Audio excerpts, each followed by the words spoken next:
We have clean water, obviously essential for human life. We have fertile soil, which allows us to grow food, which we need to live. It supplies us with building materials that we use to create our infrastructure, and it supplies us with medicines that we use to cure diseases. Oh, it's appeared. Excellent. I remembered.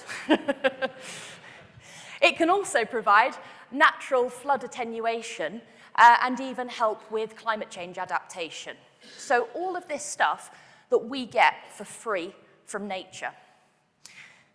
In terms of quantifying this, the International Union for the Conservation of Nature did a study recently and estimated the monetary value of these goods and services at around $33 trillion US per year.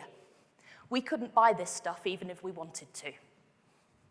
As I mentioned, there are other things out there that try to put a value on nature.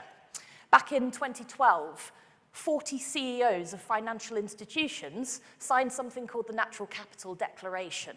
And that was a commitment by the financial sector to take natural capital considerations into account when considering loans and other financial products.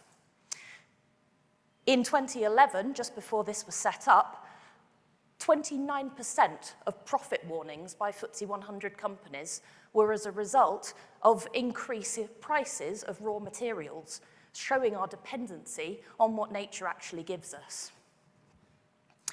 Also in 2012, the Natural Capital Coalition was formed, and that is an amalgamation of nearly 250 companies that have all signed up to try and formalize the approach to natural capital. It's recognized that no one business can really do this by themselves or have a big impact.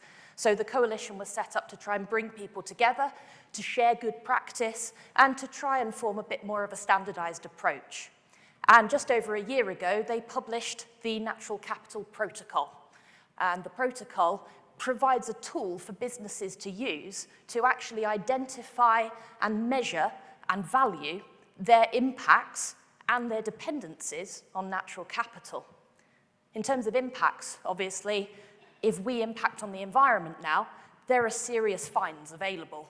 And there are companies that have been fined significant amounts of money. So there's a financial risk for businesses there. But equally, we're dependent on this natural capital as well. And businesses need to identify what dependencies they have and how they can manage the risk associated with those.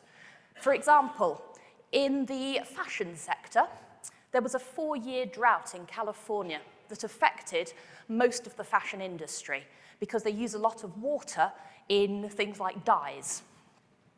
One company, however, had identified its dependency on water and had actually invested in a waterless ozone technology, which allowed it to weather that financial crisis and actually survive and continue to trade during that time. So this can be a really important business decision-making tool in terms of what can impact us as well as what we can impact on.